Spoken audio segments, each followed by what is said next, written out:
Teachers and school staff joined the line for COVID-19 vaccines just as a new local study looks at the safety of fitting more students in classrooms. Here to explain is Dr. Kristen Moffitt, an infectious disease specialist at Boston Children's Hospital. Good to see you. Good to see you too, Emily. All right, so this was interesting. We've heard many times you keep your distance, you slow the spread, and there's been a lot of debate about whether schools can safely use that 3 feet or 6 feet to separate people in classrooms. So tell us about this new study. What did it find? Yeah, so this study evaluated the COVID-19 infection rates in students and staff across 250 school districts in Massachusetts. So this encompassed about 500,000 students and about 100,000 staff. And it compared the districts that were using the minimum of 3 feet versus 6 feet of physical distance in classrooms.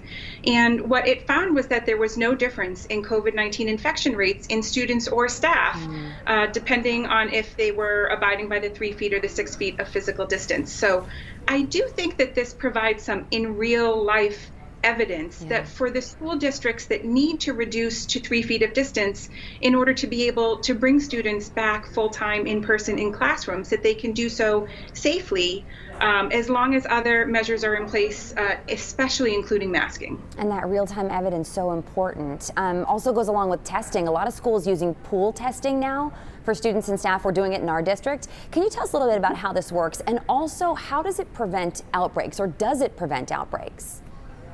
Yeah, so this works by taking anywhere from 5 to 25 samples from a pool. So usually that would be the people who are together in a classroom. And it combines those samples, which usually come from the front of the inside of the nose, into a single sample for PCR testing. And if that pooled sample tests positive, then everybody who was part of that pool needs to have a follow-up individual test. So that's how it works. It can be effective at detecting pre-symptomatic and asymptomatic infection in people, and it can be most effective if enough people, both students and staff, are participating. So I think it can, in that way, be an additional layer of safety to keeping classrooms safe.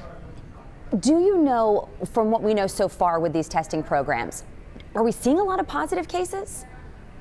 So the districts that have been piloting this for a few months so far in Massachusetts have reported it as very successful.